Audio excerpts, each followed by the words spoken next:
Yeah, mapagpalang hapon sa inyong lahat mga sir, mga madam. Ako pinagbabalik ang inyong lingkod, Agent Joel. So nandito tayo ngayon sa bayan ng Umingan, Pangasinan. Ayan, makikita nyo mayroon tayong tinitingnan dito na mountain view na 9 hectares. At ito po ay napakahaba ng frontage, almost 600 meters frontage, more or less. May tagyaw tayo. Ayun, so ang umpisa ng lupa dito sa part na ito, ayan. Tapos dito naman sa harap, dito rin sa tapat nito. Yung ano na yan, poste na yan, ayan. Yung poste na yan, ayan. Yung poste na yan, yan po yung muhon. Tapos padiretso po siya doon. Tapos yung muhon na yan, padiretso doon. Tapos padiretso naman po dito, doon sa may baba ng Alibang. Ayan po yung Alibangbang, ayan. Diyan po yan. Tapos yung kunting ano na yan, yung parang maliit na nuno sa punso na tinatawag nila. Yan po yung boundaries din po dyan. So napakaluwang, napakaganda po ng property dahil ito napaka-anoan na po siya. Ito po yung mismong lugar or ito pong daan ay mismong napagitna po sa property, at kasama po dito yung dati yung daan. So napaganda po yung property na ito dahil nilagyan po nila ng daan. So sa 9 hectares ang gusto ng seller po natin ay hindi siya per square meter, kundi package siya, hindi siya per square meter.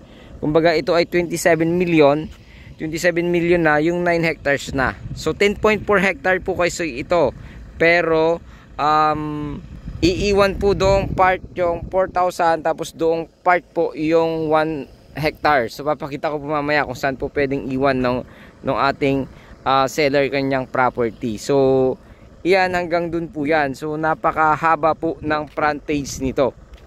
So tara, puntahan po natin para po makita po ninyo. Lalakarin ko po para po sa inyo itong napakahabang frontage.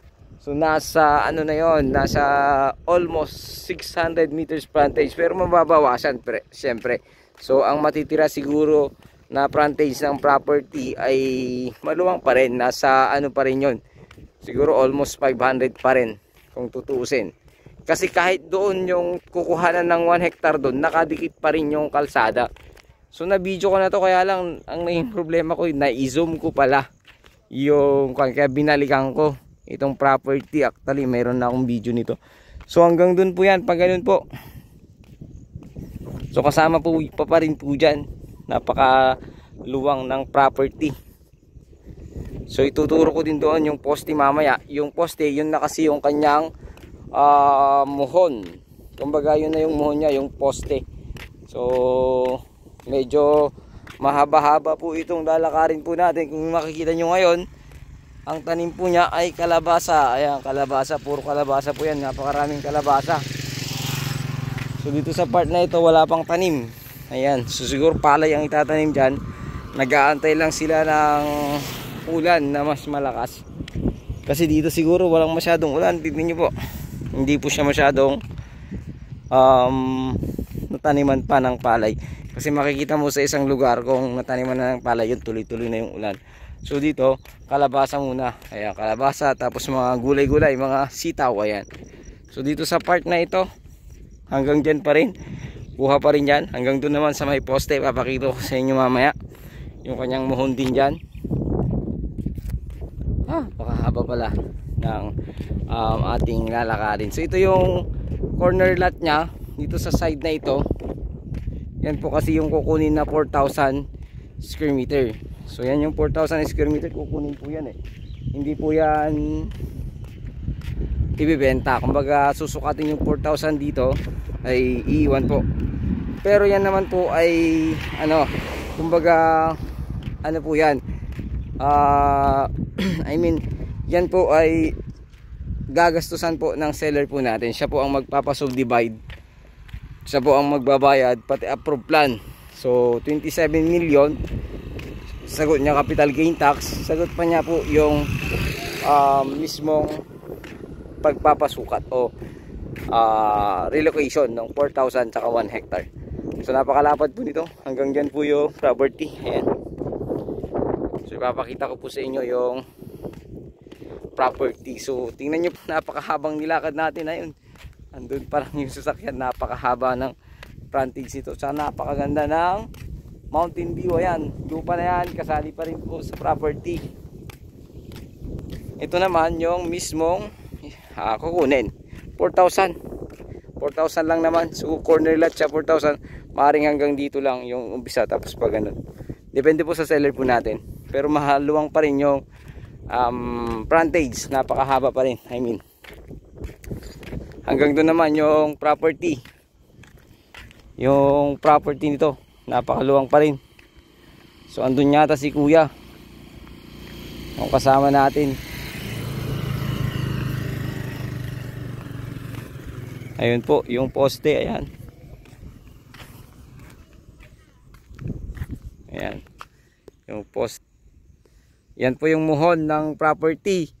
Ayan, napaka ano po, kasi ang muhon niya is poste na. So mula po doon sa poste na yun, diretso pa yan pag ganun. So ito yung maiiwan na 4,000 square meter. So hindi niya ibibenta po yan. So tara, puntahan natin doon sa pinaka dulo nito. Mahaba pa mga sir, mga madam. Ang ganda-ganda po talaga nito. So ayan, makikita nyo, ayan yung ganda ng property. So napakaganda. So mas maganda po siguro sa aerial view ito. Tignan nyo po sa aerial view, papakita ko po. At sana maganda yung pagkakuha ni Jelor Mex Vlog sa aerial view. Minsan kasi hindi niya masyadong nakikita yung mga mountain view na yan. So dito, oh yun, sumikat na yung araw. Nakaw, ang init. Ayan, siguro hanggang dito lang naman yung 4,000 dito sa part na ito. Kasi 4,000, maluwang din yung 4,000 eh. Siguro hanggang dyan sa baba yung kukunin niya. Yan sa may muhon dyan eh. May muhon dyan na isa. Hanggang dyan po siguro. Hanggang dito. Ito siguro yung muhon niya. Yung 4,000 yan. Hanggang dun yung 4,000 na iiwan. Ayan, hanggang dyan po yung 4,000. Tapos dito na, umpisa na ulit ng property dito sa part na ito.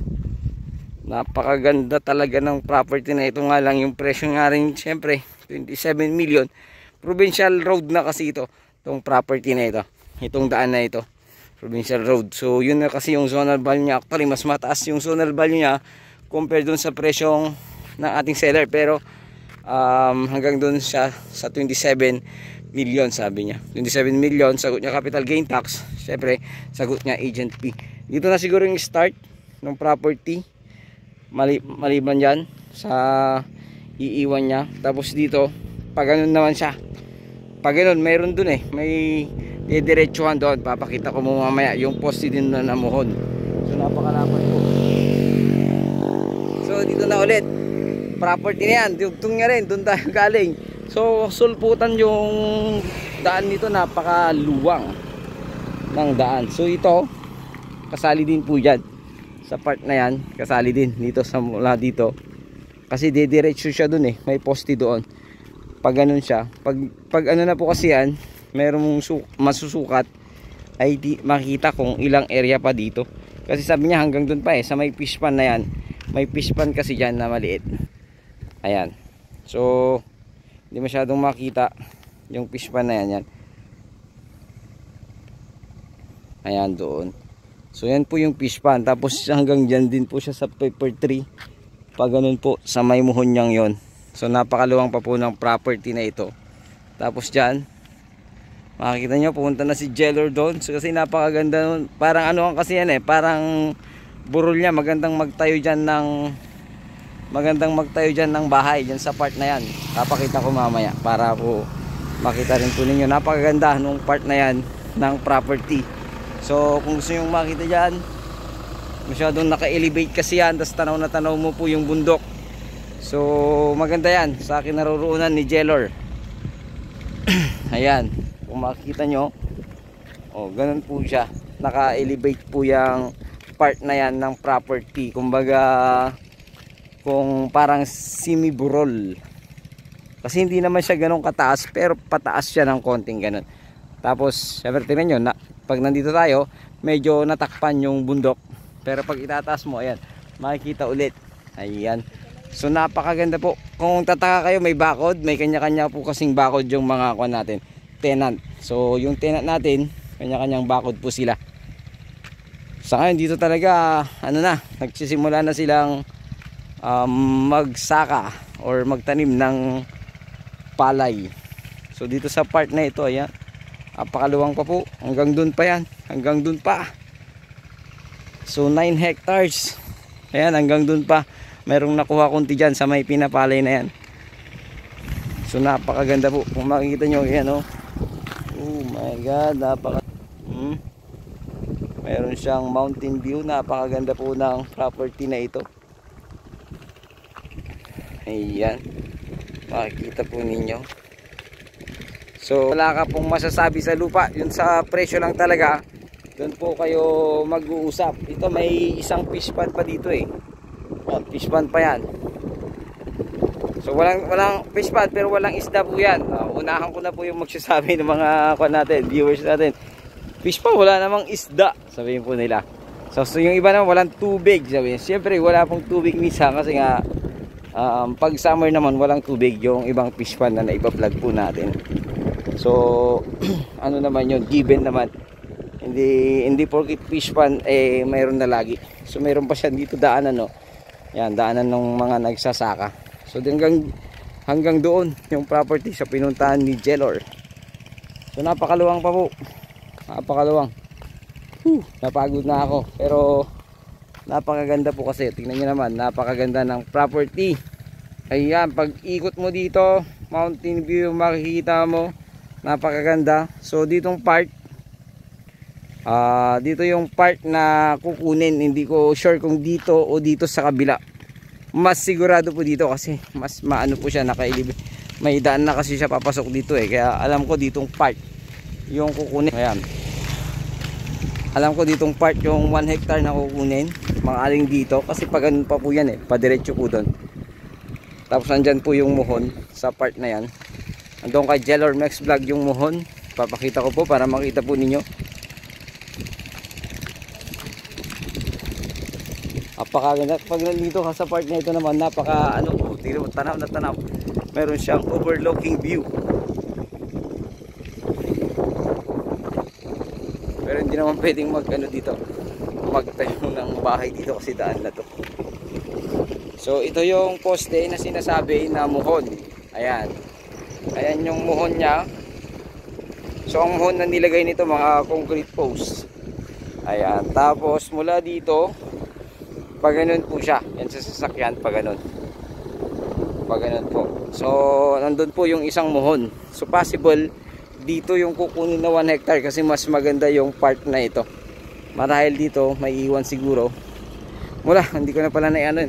Mula naman dyan sa poste na yan, padiretso naman po siya sa may Milina. Ayun, sa may Milinang yon. Pag ganun sa Milina. So may mga tinanim na mangga yung caretaker dyan. Hindi alam kung paano po yun. So syempre muli, ito po ay ng Humingan, Pangasinan. Pasensya na kayo, napagod ako. Humingan, Pangasinan. May sukat na 10,000. 10.4 pala. 10.4 hectares. Pero ang ibibenta lang is 9 hectares. So sa 9 hectares, 27,000 million. So fix sa seller. Sabi fix ako, sabi ng seller natin. Pero try po natin makipag-negotiate. Baka sakali pong magbawas. Kasi napakaganda kasi nitong property niya. Kaya medyo matigas din yung presyo niya. Pero ang sa 27 million naman, sagot niya yung capital gain tax at agent fee. So wala namang magiging problema. Buhay po yung nakapangalan, pangalan po ng kanyang mga anak, kaya wala pong magiging problema. So ayun, muli maraming salamat. Ito po ang inyong lingkod, Agent Joel, patuloy na naghahanap ng property na aming iaalok po sa inyo.